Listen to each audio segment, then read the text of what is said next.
Ever wonder who really controls the internet? You type in a website, say YouTube.com, and magically, you're there. But what happens behind the scenes? Your browser asks a giant, centralized phone book called the DNS or Domain Name System for the right address. This system works, but it has a huge weak spot. Since it's centralized, it can be censored, shut down, or hacked. Your favorite website could vanish overnight, or worse, get hijacked by malicious actors who redirect you to a fake site to steal your information. Scary, right? But what if we could build a better, more secure internet phone book? One that nobody owns and therefore nobody can control or corrupt. Well, that's exactly what blockchain-based DNS is all about. Welcome to the world of decentralized domains. Imagine instead of one single phone book held by a few powerful organizations,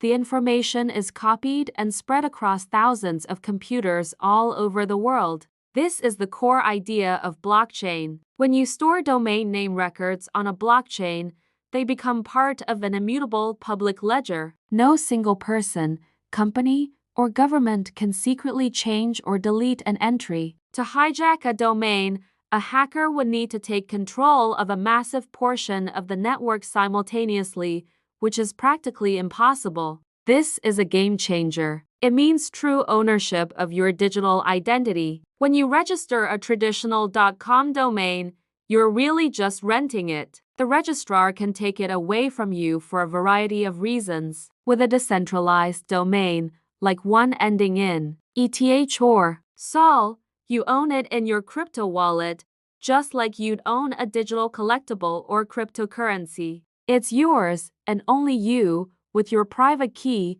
can decide what to do with it. This prevents censorship. If a government wants to take down a website, they can't just order a central authority to delist it anymore. The record exists on the blockchain forever. So how does it work in practice? Instead of your browser pinging a traditional DNS server, it would query the blockchain through a special browser extension like MetaMask or a browser with native support like Brave. It looks up the decentralized domain name and finds the correct content address stored on a decentralized storage system like IPFS. It sounds technical, but for the end user, the experience is seamless. You just type in a name like my name, ETH, and you're directed to the right place, whether it's a website, your public crypto wallet address, or a decentralized social media profile. This technology isn't just about preventing bad things from happening. It's about building a more open, free,